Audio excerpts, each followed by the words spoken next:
తీన్మార్ మల్లన్న గత కొన్ని రోజులుగా తెలంగాణలో ఎక్కువగా వినిపిస్తున్న పేరు ఇది.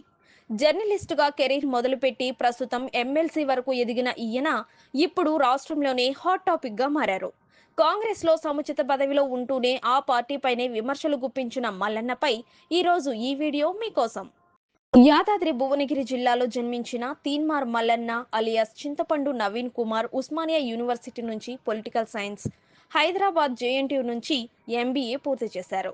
ఓ టీవీ ఛానల్లో ప్రచారమైన తీన్మార్ వార్తల ద్వారా మంచి గుర్తింపు తెచ్చుకున్నారు. అయితే తెలంగాణ ప్రత్యేక రాష్ట్రంగా ఏర్పడ్డ తర్వాత 2015లో తెలంగాణ శాసనమండలికి జరిగిన ఎన్నికల్లో నల్గొండ, ఖమ్మం, వరంగల్ పట్టభద్రుల ఎమ్మెల్సీ స్థానం నుంచి కాంగ్రెస్ పార్టీ అభ్యర్థిగా పోటీ చేసి ఓడిపోయారు.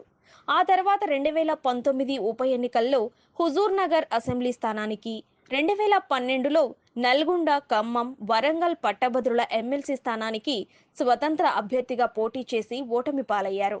2021లో బీజేపీలో చేరారు. ఆ తర్వాత పలు కారణాలతో 2023లో మళ్లీ కాంగ్రెస్లో చేరారు. 2024లో జరిగిన వరంగల్, ఖమ్మం, నల్గొండ పట్టభద్రుల ఎమ్మెల్సీ స్థానానికి జరిగిన ఉప ఎన్నికల్లో కాంగ్రెస్ అభ్యర్థిగా పోటీ చేసి ఎమ్మెల్సీగా ఎన్నికయ్యారు.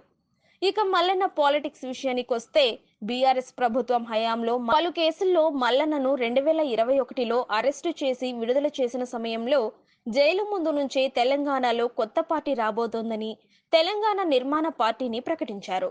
ఆ తర్వాత కొన్ని రోజులు సైలెంట్ అయ్యారు. ఇక రీసెంట్ గా తెలంగాణ ప్రభుత్వం ప్రతిష్టాత్మకంగా చేపట్టిన కులగణన సర్వేలో బీసీలకు అన్యాయం జరిగిందని, వారిని తక్కువ చేసి చూపించారని సొంత ఛానల్ లైవ్ లో వివాదాస్పద వ్యాఖ్యలు చేశారు. అంతేకాదు లైవ్ లోనే నివేదికను కాల్చేశారు. రెడ్డి సామాజిక వర్గంపై అనుచిత వ్యాఖ్యలు చేశారు. దీంతో వివరణ ఇవ్వాలంటూ తెలంగాణ క్రమశిక్షణ కమిటీ నోటీసులు ఇచ్చినా ఆయన వివరణ ఇవ్వకపోవడంతో సస్పెండ్ చేశారు.